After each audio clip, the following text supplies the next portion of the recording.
నేనేమంటానంటే, ఎక్కువసేపు మాట్లాడినా ఇక్కడ పోలీసులు ఉంటారు, ఇన్వెస్టిగేషన్ ఆఫీసర్స్ ఉంటారు, ఇంటెలిజెన్స్ డిపార్ట్మెంట్ వాళ్ళు ఉంటారు, పక్కనే పెద్ద ఆయన ఆఫీస్ కూడా ఉంది.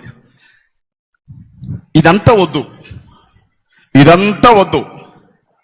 మీరు చర్చలు పడగొట్టడం ఎందుకు, పాస్టర్లను చంపడం ఎందుకు, బైబిల్ తగలబెట్టడం ఎందుకు, రోజు గంటల తరబడి యూట్యూబ్ ఛానల్స్ పెట్టుకుని అమ్మనా బూతులు క్రైస్తవులను తిట్టడం ఎందుకు, మా ఆడబిడ్డలను నగ్నంగా ఊరేగించడం ఎందుకు, మణిపూర్ లాగా అన్ని రాష్ట్రాలను చేయడం ఎందుకు?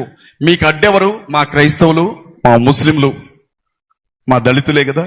కులం పేరుతో దళితులు పాకిస్తాన్కి జయగొడతారని ముస్లింలు, మత మార్పిడి గాళ్ళని క్రైస్తవులనే కదా మీరు టార్గెట్ చేస్తుంది. నిషేధం విధించండి మా 3 జనాల మీద. విధించి పెట్టలను కాల్చినట్లు మమ్మల్ని కాల్చేశారంటే దేశం మీ సొత్తు అయిపోద్ది. మంచి ఆలోచన చెప్తున్నాను. అందరినీ ఒక్కసారి లేపేశారో అసలు ఏ గొడవ ఉండదు. అప్పుడెవరు మాట్లాడరండి, అప్పుడెవరు మాట్లాడరు. నాలాంటోడు బయట ఉండకూడదండి బాబు, తప్పు కాదు.